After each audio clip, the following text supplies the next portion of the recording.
Jérém Star est sous le feu des projecteurs pour son dernier projet.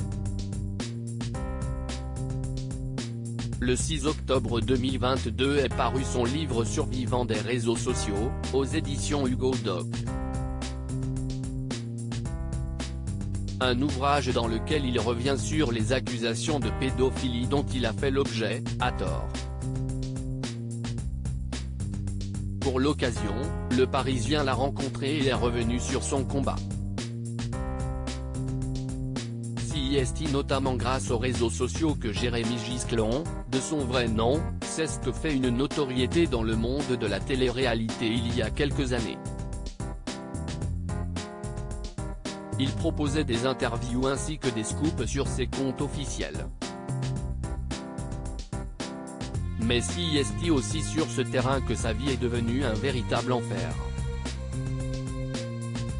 Le jeune homme de 35 ans a été cité dans une affaire de pédophilie, plainte classée sans suite. Très vite, il a donc été victime de harcèlement sur les réseaux sociaux. J'ai été victime de campagnes de harcèlement, de dénigrement d'une rare violence. On m'a accusé d'être pédophile, raciste et cela a été largement relayé par les médias. J'ai fait condamner toutes les personnes qui m'ont attaqué. Mais quand la justice m'a innocenté, il n'y avait plus grand monde. Et personne pour me donner la parole, s'est-il tout d'abord indigné lors de son entretien avec Le Parisien. Jérém Star a donc pris la parole dans son livre afin de dévoiler sa descente aux enfers mais aussi, pour dénoncer la lenteur de la justice. 4 ans après l'affaire, des procédures sont encore en cours comme il l'a confié. Une situation qui peut donner envie aux victimes de se donner la mort.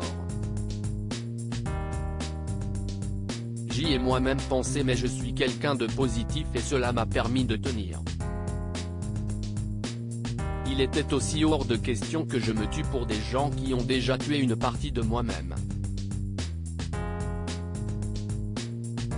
Mais si est-il vrai que je me suis demandé parfois si un suicide public ne serait pas le plus utile pour faire parler du harcèlement numérique, a-t-il avoué. Une grosse somme dépensée. Jérém Star a ensuite dévoilé qu'il a dépensé plus de 200 000 € en frais de justice pour porter plainte contre ceux qui l'avaient agressé. J'ai gagné le procès pour diffamation que j'ai intenté au blogueur Akabab, à l'origine de ce que l'on a appelé le Jérém Star Gate sur les réseaux sociaux en 2018, dans lequel il a été soupçonné de pédophilie. Celui pour harcèlement est en cours. Preuve de la violence que j'ai connue, le journaliste Olivier Porri-Santoro a été condamné en première instance à 12 mois de prison, dont 4 fermes, pour m'avoir cyberharcelé. C'était un jugement exemplaire et très fort, mais la prison a sauté en appel et nous sommes maintenant en cassation, a-t-il précisé. Aujourd'hui, même s'il se bat, Jérém Star est toujours très touché par toute cette affaire et les conséquences qu'elle a eues. Ainsi, cela lui arrive encore de sombrer. Je suis devenu militant et j'organise des manifestations de rue devant les tribunaux pour dénoncer la lenteur de la justice. S'il estime mon combat et il me maintient en vie, a-t-il conclu.